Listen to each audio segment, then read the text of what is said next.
궁금한 사항 있으시면요. 궁금한 사항 주시면 제가 답변 드리도록 하겠습니다. 네, 저 죄송합니다. 죄송합니다. 잠시만요. 저희 설명, 질의응답 시작하기 전에 몇 가지 좀 안내 말씀을 드리도록 하겠습니다. 중간 많이 끌어주셔서 죄송합니다. 한 분당 하나 정도의 질문을 부탁드리고, 질의사항을 시작하기 전에는 동, 호수, 성함을 말씀드리면 감사드리겠습니다. 네, 마저 질의해 주시기 바랍니다. 512동 403호 김승기라고 하고요. 총재입니다. 31페이지에 보면 그 신축 공사비는 1조 4,960억 정도 나와요. 근데 시상법도 400억 먼저 적어놓으셨길래 저기 아까 말씀하셨던 생각이 들었고요. 기타 사업비가 6천억이에요. 금융비용이 5,875억 정도 막대하거든요. 근데 제가 이 제안서를 보고 사실은 솔직히 말하면 많이 부실하다고 생각을 했어요. 왜냐하면 기타 사업비라고 6천억을 이렇게 퉁쳐놓는 이 제안서를 보고 우리 재산을 맡기라고 하는 거잖아요.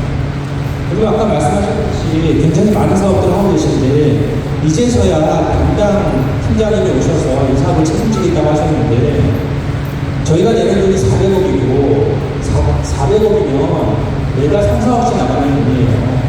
그런데 여기 아까 말씀하셨듯이 인력도 제대로 배치 안 하셨어요.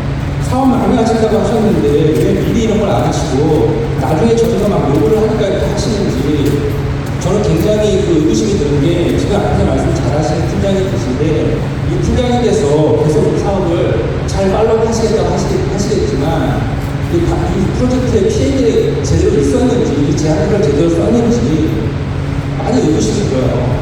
아시겠지만 지금 기타 비용으로 6천억을 해놓고 별도 자료도 제가 얘기했더니 말로만 얘기하세요. 자료를 안 주세요. 그리고 그 표도 두 가지를 제시하셨는데 보통 회사에서 아는 세 가지를 제시해요. 3중하고 두 개의 안만 가지고 이 안밖에 없냐 다른 안은 없냐. 또 제가 말씀드린 게 있어요. 여기 보면 있잖아요. 배치도 안 이건 왜 딱 하나만 만들어 놓고 그리고 배치도 안에 오른쪽 하단에 보면 평형별로 색깔 구분이 제대로 안 돼요. 제가 요구하면 저는 출력해서 줄 줄 알았어요. 출력해서 안 주시고 말로만 답변을 하세요. 그래서 자료 제공을 요청하시고 요청드린 거예요. 저희는 이걸 보고 저희 전 재산을 맡기는 거예요, 여러분들한테. 근데 이걸 실질할 수 있게끔 왜 미리 소통을 안 하시고 이제 와서 소통하시면서 제가 가서 질문을 하면 자꾸 사이렌을 받으시려고 해요. 저희가 믿고 맡기는 거잖아요. 신탁이라는 믿고 맡기는 거잖아요.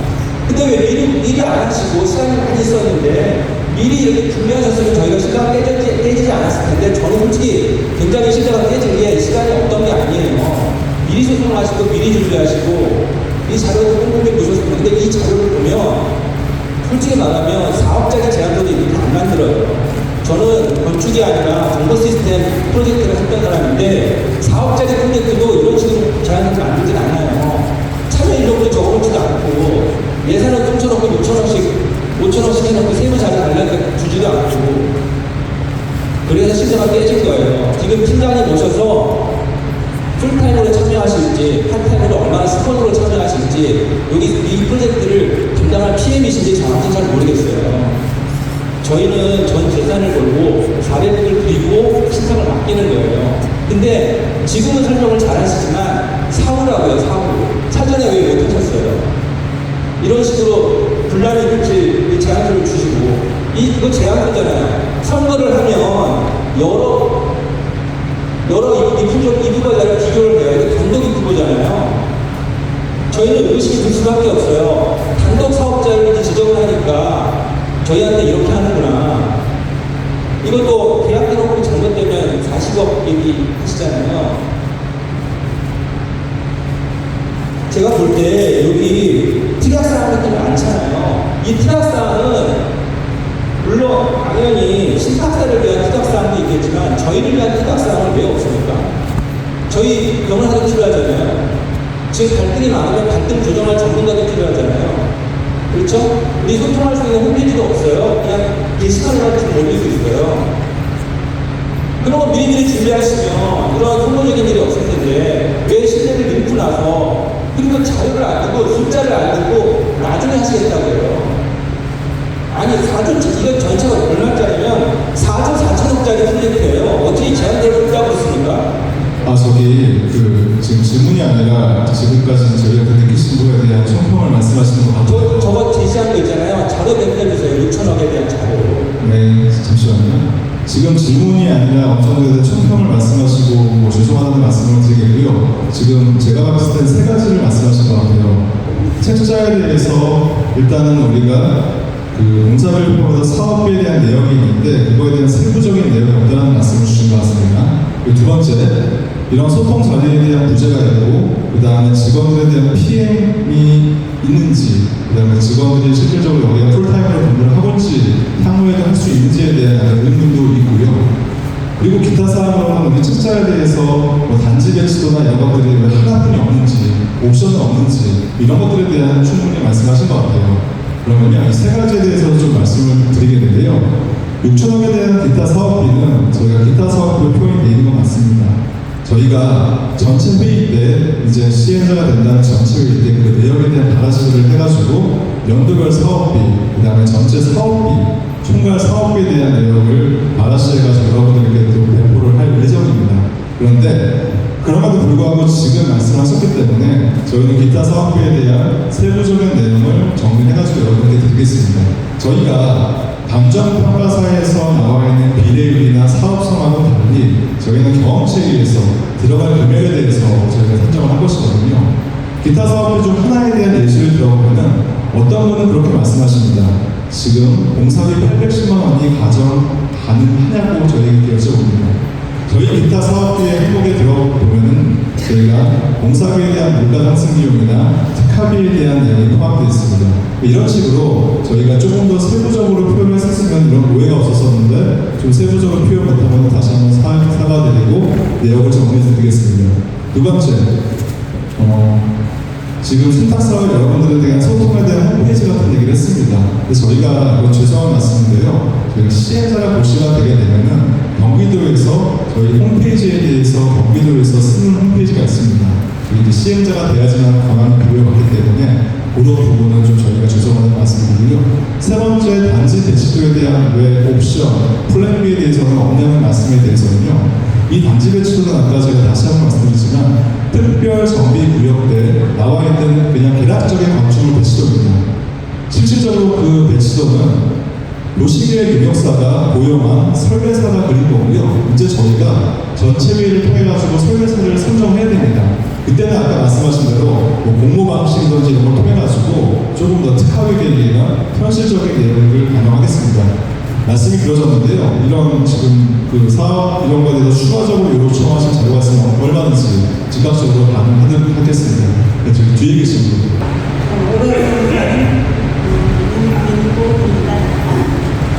지금 말씀하시는 걸 보면은 이 안에 나와 있는 거를 많은 부분을 부정하셨습니다. 그렇죠?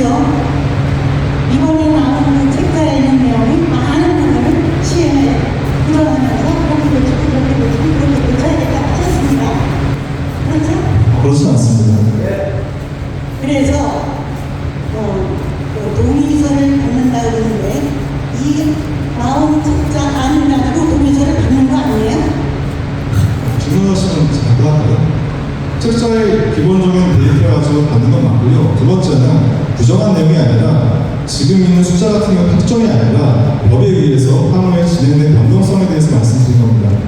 그러니까 대략적인 내용도 80~90% 지금 경험도 많으시다고 했잖아. 그러면 80~90% 정도는 주민의 마음을 꿰뚫어서 계획서를 제출해야지. 이번 말씀하시는 여기 나가는 책자를 많이 부정하셨어요. 기획위원회에서 쓸 거고.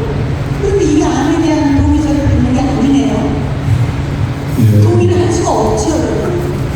네, 지금 약간 또 잠깐만. 조금의 그 소통의 부재인지 오해인지 모르겠지만 왜 아니면 첫 번째, 지금 말씀하신 책자에 있는 것들에 대한 부정에 대한 말씀했는데 제가 계속 설명드린 게 부정의 내용은 아니지 않습니까? 지금에서 아까 말씀하신 종전평가 같은 경우는 현재 당시에 2026년도 5월달에 KEB 시세를 반영해가지고 나타났다는 얘기를 한 거고요. 지금 금액이 올라가고 있다는 것들을 말씀하셨고, 세 번째는 2년 뒤에 감정평가를 법에 의해서 진행할 건데요. 그때는 대형 평수랑 소형 평수에 대해서 보정이 가능하다는 점을 말씀드린 겁니다. 그건 부정이 아니지 않습니까? 그리고 설계, 아까 말씀드린 공급의 우선 분야 같은 경우는 부정이 아니라 다시 한번 확인을 시키는 거겠죠. 그래서 그 부분은 부정이 아니라 걱정하시는 것들에 대해서 조금 더 뎁스 있게 설명을 드린 거고, 향후에 발생할 수 있는 것들에 대해서 저희가 조금 더 설명드린 거라고 이해해 주시면 감사하겠습니다. 그래서 여기 앞에 제가 써주시고요. 네, 동호수 성함 말씀해 주시고 질의해 주시기 바랍니다. 네, 저는 502동 901호 함승민입니다. 아까 팀장님 저랑 통화하셨었잖아요. 네, 제가 이제 여쭤봤던 게, 저희는 이제 제일 궁금한 게 왜 통합정산이랑 독립정산이랑 부분에 대해서 바꾸거나 하는 게 좀 이렇게 잘 안 된다라는 표현을 해주셨는데, 예를 들면은 제가 아까 이제 보냈던 자료는 독립정산을 했을 때 얼마의 손해가 있는지, 아니면은 통합정산을 했을 때 손해가 있는지, 그런 부분에 대해서 좀 요청을 했는데 알 수가 없다라고 해주셨어요. 맞죠?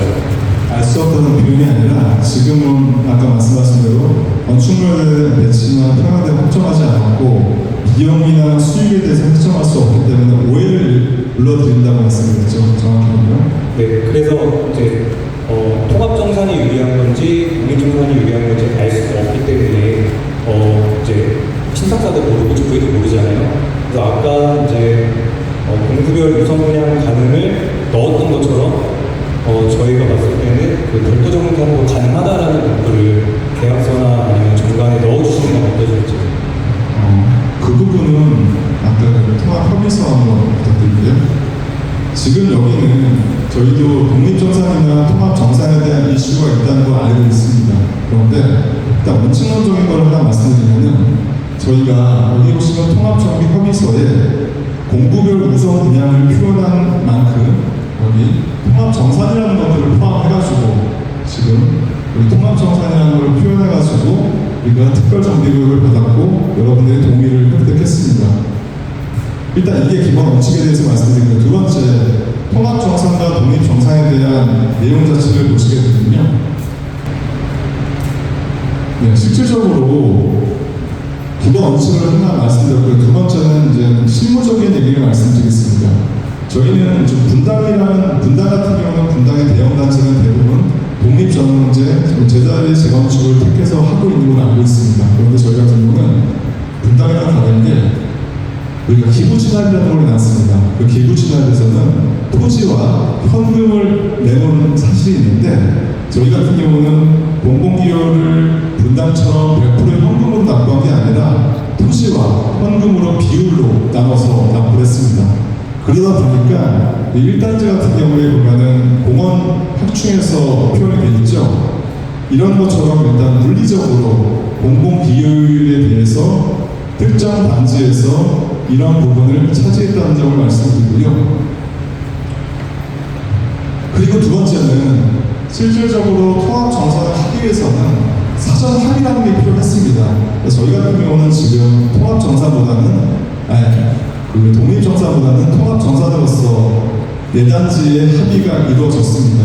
그러면 지금 말씀하신 통합정산을 만약에 독립정산을 계약서에 포함해달라는 말씀은 여기 대우동부 단지뿐만 아니라 나머지 3개 단지와 합의가 돼야 되겠죠. 그러면은 또 이런 말씀을 하십니다. 대우동부와 효성 쌍용만이 우리가 재건축을 할 수 있지 않느냐. 대부분의 내용을 아실 겁니다. 우리가 노후도시 특별법에 의해서 우리가 특별정비구역 지정 모시를 받은 거는 4개 단지 통합 재건축의 조건으로서 정비구역을 받았습니다.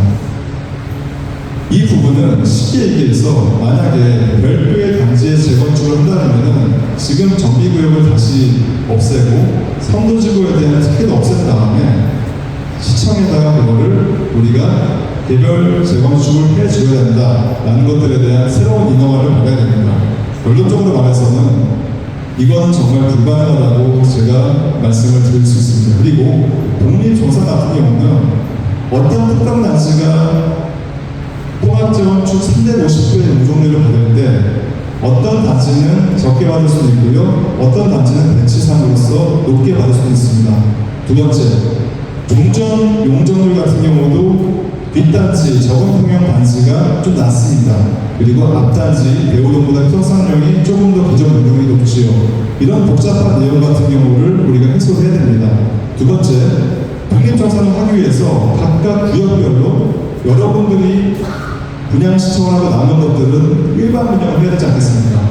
그러면은 우리가 일반 분양을 할 때 일반 분양 수입이 있어야지 여기 사업성이 올라가지 않겠습니까? 그런 사업성을 위해서는 특정 단지와 전체 통합 단지에 대해서 평형 배치가 골고루 이루어져야지 일반 분양이 발생하지 않겠습니까? 우리 단지는 수익성을 높이기 위해서 저건 평형을 배치할 거야. 근데 우리 단지는 소유자분들은 대형 평형을 좋아하니까 대형 평형을 배치할 거야. 그렇게 되면은 일반 분양에 대한 파이 자체가 깨질 수 있는 가능성이 있습니다.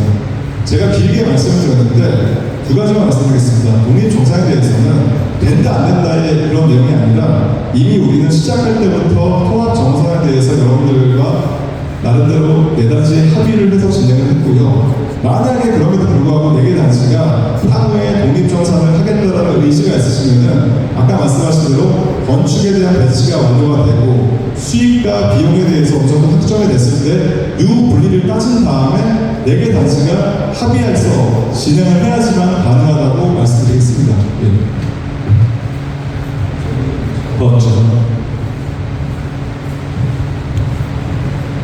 동호수 성함 말씀해 주시고 진행해 주시기 바랍니다. 안녕하세요. 저는 504동 배지로 김수경이고요. 아까 우선 분양 가능에 대해서 초반에 저희 계약서에 우선 분양 가능이라는 문구가 있었던 거에 대해서 아까 말씀을 해주셨잖아요. 근데 그 우선 분양 가능에서 저희가 공구별 이제 분양으로 이제 들어간다고 했잖아요. 근데 오늘 저희가 대우 동구뿐만이 아니라 통합방에서도 이런 부분에 대해서 논의가 됐었어요. 그런데 저희 방에 계신 대우동부 분들은 공구별 우선 분양이라는 거를 다 인지하고 계시고 그거를 조금 더 확인하고 싶은 욕구가 더 강한 건데 통합방에서는 그게 무슨 소리냐, 자기네가 그 단지는 협의된 적이 없다라고 말씀을 하셨거든요. 그게 오늘 통합방에서 일어난 일이에요. 이 부분에 있어서는 4개 단지가 협약이 다 됐다라는 거에 대한 협약서를 저희들한테 서류화로 해주시길 부탁드립니다. 책자에 지금 거기 시행 규정에 결정이 되어 있는데요. 다시 별도로 해가지고 저희가 전달하도록 하겠습니다. 그리고 오늘 대우동부뿐만 아니라 내일서부터 효성 쌍용, 내일 모레는 중공 1단지 설명회를 진행합니다. 이런 그러니까 단지별로 특이사항 내용은 변할 수 있겠지만 공통된 내용에 대해서는 똑같이 설명을 할 예정입니다. 네.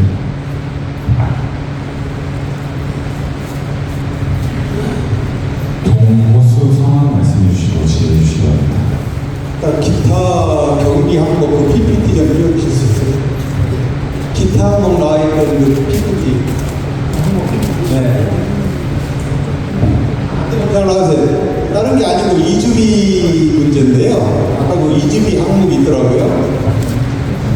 그러면 좀 상당히 중요한 부분인데 이주 대책과 그 다음에 이주비는 어떤 식으로 집행이 되려는지 거기에 대해서는 좀 얘기하겠습니다. 사실 이주비는 저희가 굉장히 중요한 일이지만 지금 조금은 우리가 뒤에 일어날 발생한 겁니다. 그런데 조금은 다행이라고 좀 말씀드리고 싶습니다. 저희 부천시는 현재 투기과열지구 아니죠.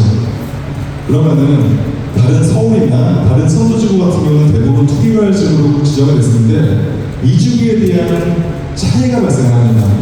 저희는 투기과열지구가 아닌 경우 같은 경우는 LTV 60%까지 나옵니다. 60%, 그러니까 내 가치 60%까지 나오는 거고 선도지구 다른 투기과열지구 같은 경우는 40%까지 그냥 안 나옵니다. 그리고 투기과열지구 얘기를 조금 더 했으니까 여러분들이 다 아시다시피 저희는 마음대로 거래가 가능하지요. 그리고 다주택자 분들 같은 경우도 투기과열지구가 아니기 때문에 3주택까지 분양을 받을 수 있습니다.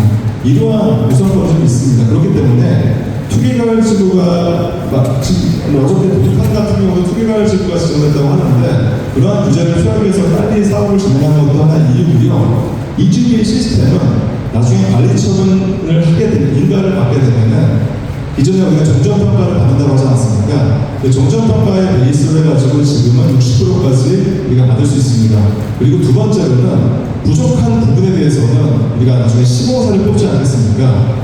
오늘 다행인 건 여기 뭐 그래도 메이저 시공사분들도 관심 있어가지고 나와 있는데 부족한 부분에 대해서는 시공사가 신용 공개를 통해가지고 부족한 부분에 대해서는 제한할 수 있게끔 되어 있습니다. 그럼 저희는 시행자로서 그런 부족한 부분을 메꾸기 위해서 시공사와 입찰을 잘하고 협상을 잘해가지고 조금 더 높은 금액을 받을 수 있도록 저희가 협상하도록 하겠습니다. 네. 이자는 소유자분들이 당연히 부담하는 거고요. 왜냐하면 이제 사업비에 태울 수도 있고 안 태울 수도 있는데 이런 부분에 대해서 효율적으로 세금 문제가 있기 때문에 이런 부분은 잘 우리가 선택하면 될 것 같습니다. 처음에 노트법이 시행됐을 때 선도지구에서는 이주 단지에 대해서 선정해서 시에서 인하과정에서 결정을 하고 있는데 솔직히 지금은 약간 유야무야가 됐습니다. 근데 그래서 중요한 건 뭐냐면 저희가 선도지구지 않습니까? 지금 앞으로 이번에도 지금 2기 특별정비구역 때문에 부천시에다 신청을 한 걸로 알고 있거든요. 매년마다 지금 3기, 4기가 나올 겁니다.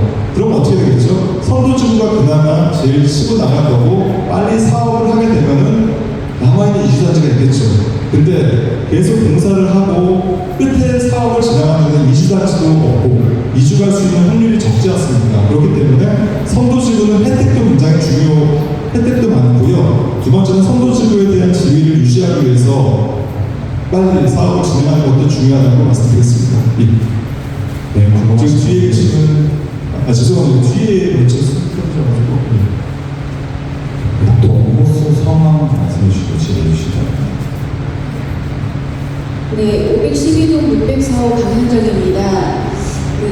저희가 재건축을 하게 되기 시작하면서 이 세대별로 개인적인 여건이나 환경이 다 다르잖아요. 그래서 이 시행사에서 이런 세대별 어떤 조건이나 어떤 상태에 대한 상담이 좀 필요할 때가 있을 것 같아서 그런 부분을 상담할 수 있는 어떤 이렇게 담당자나 이런 것들이 설치가 될 건지 저희가 정비위원회에 가서 따로따로 물어보기도 힘들고 신탁사를 찾아가는 것도 힘들고 개인적인 변호사를 찾아가는 것도 힘들잖아요. 그러니까 재건축 단지에 세대별 어떤 이런 상담할 수 있는 창구가 마련이 될 수 있는 건지 좀 궁금해서요. 네, 중요한 말씀이신데요. 그래도 저희 한국도시탁 같은 경우는 다른 스탁사에 비해서 감히 차별성을 말씀드리는 게 저희는 단지에 현장에 시행자가 지정되는 즉시 여기 인력을 배치할 겁니다. 인력을 배치하는 얘기 당연히 사무실이 있겠죠. 지금은 저희 앞에 있는 버거킹 사무실 있지 않습니까? 버거킹 앞에 있는 버거킹 5층에 있는 사무실이 있는데 저희가 지금 1년 계약을 했거든요. 1년 계약을 해서 시행자가 되고 아마 동의서를 지금 우리가 만약에 50% 정도 신청하더라도 계속 상주 직원을 늘 거고 동의서를 지금 받을 겁니다. 그리고 시행자가 지정이 되게 되면은 여기 있는 인력을 배치하고 이 정비사업위원회가 구성되기 때문에 그 정비사업위원회에서 사무실을 거기를 쓸지 아니면 다른 데를 쓸지 그거는 나중에 결정하면 되는 거고 정비사업위원회 상근자와 저희 상근 인력이 거기서 근무를 할 겁니다. 더군다나 우리가 정비업체를 나중에 뽑을 것인데 저희는 정비업체에 뽑을 때 하는 조건을 상주인력 배치하는 조건을 둡니다. 그래서 결국에는 항상 그 사무실에서는 최소한 3명 이상의 근무를 하고 여러분들에 대한 민원과 여러분들의 상담을 진행할 계획입니다. 전체 회의 때 이제 시행자 지정의 전체 회의 때 협력업체를 선정합니다. 협력업체 중에서 인허가를 위한 협력업체도 있지만 지금 말씀하신 세무 회계 같은 경우가 굉장히 중요하거든요. 그래서 회계법인도 뽑고 로펌도 뽑기 때문에 이런 것들에 대한 상담이 즉각 발생할 수 있습니다. 예. 앞에 계시는 동호수 성함 말씀해 주시고 질의해 주시기 바랍니다. 510동 김우민입니다. 나는 처음부터 이것을 시행할 때 과연 이렇게 해도 되는가 하는 의무심이 강해요. 대단지를 하는데 처음부터 통합이라는 말이 없었어요. 아파트 재건축 동의서를 요구했어요.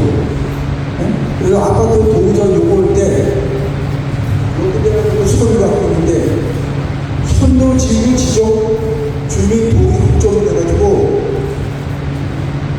재건축 분담금을 획기적으로 낮출 수 있어. 분담금이 영원히 될 가능성이 있습니다. 이런 문구로 주민들이 적어냈어요. 그러니까 분담금 없이 재건축하는 우리가 분담금 영원으로 질 수 있다고 이런 공문을 보냈다고. 여기 서류에. 그래 놓고 나서 어느 날 여자들 한 10명 많고 통합 재건축 추진위원회가 되는 거예요. 주민이 뽑은 적도 없고 그 사람들은 우리가 지정한 적도 없다고. 누가 통합 재건축을 했어요. 그래 놓고 이제 4기단이 통합 지구라고 만들어 놓고 아까 저기 말씀하실 때 소형 평수하고 대형 평수가 가격 차이가 난다고 했죠. 그 원인은 잘못 찍는다고. 왜 그러냐? 지금 이 뒤에 지금 평수들 있죠. 거기가 다 없어집니다. 그리고 대우동부 효성쌍으로 사람들이 들어와요. 그러니까 지금 평수 사놓으면은 그것이 철거되면서 이 사람들이 도로 앞으로 오니까 그 저거 평수 가격이 올라갔어요. 2억 5천 정도에 지금 6억 가요. 그럼 대우동부 아파트는 10억짜리가 얼마냐? 10억 5천밖에 안 올랐어요. 그 사람들은 앉아서 우리 쪽으로 오고 우리 땅을 내주고 우리는 우리 평수 50평 내놓고 25평, 27평밖에 가질 수가 없다고. 이런 조건을 만들어 놓고 무슨 큰 평수하고 적은 평수 균형을 찾는다고 진단부터 잘못했어요. 진단부터. 예? 그런 진단을 내놓고 왜 주민을 현혹시키냐고. 선생님 그 진단을 말씀하시는 아까 저희가 데이터로서 데이터가 아니라 봐요. 내 얘기 들어봐요. 통합 재건축이 전부 없었고 내가 알기로는 부천시장이 요구했다고 그래. 통합 재건축을. 내가 그거를 추진하는 사람한테 물어봤어. 당신들 어디서 통합 재건축이 나왔냐? 시장하고 모였더니 시장이 지시했거든요. 왜 그래? 왜 따르면 안 되느냐? 안 따르면 허가를 안 내준다는 거야. 대한민국 재건축에 시장이 지정료 안 들으면 허가 안 내주는 규정이 있어요? 왜 이런 사람을 쓰고 주민들 엉뚱하게 말이지. 방금 주민들 집 퉁퉁 쳐가지고 도장 찍으세요. 10억짜리 집 대상에 오고 가는 마당에 여자들 와서 도장을 찍어줘서 재건축이 안 됩니다. 이런 식으로 주민이 협박하고 최근에도 마찬가지네. 지금 동의서 찍으라고 여자들하고 방송하고 난리가 났잖아요. 왜 주민이 이렇게 사진을 몰아놓냐고. 주민에게 알고 있는 주민이 주고 주민이 주민 작을 듣고 자기 스스로 선택을 해야지. 지하실에 해놨으니까 도장 찍으러 오세요. 이게 뭐는 짓이냐고. 예? 그리고 또 한 가지. MOU 작성할 때 누구 상대로 MOU 작성했어요? 누구 MOU 당사자가 누구예요? 선생님 아니, 그거에는 저희랑 주민 대표단이 아니, 제 대표단의 주민 대표단은 준비를 위한 대표단이지 주민이 뽑은 사람이 아니에요. 그러니까 그 MOU 작성 서류하고 그 대표 이름하고 또 한 가지 지금 투자 신탁하고 계약을 했는지 모르겠다. 계약했으면 계약 당사자하고 계약 근거를 전부 주민한테 돌려주세요. 4조 5천억 되는 공사를 종이한장으로 계약합니다. 4조는 공사 어느 정도 큰 공사냐면은 우리가 1조 공사를 해외에서 발주받으면은 그게 10년에 나요. 해외에서 1조 공사를 수주했다고. 4조 공사를 발주하면서 주민도 모르고 소유자도 모르고 이게 이루어졌던 거는 말이 안 되니까 얘를 다 해주세요.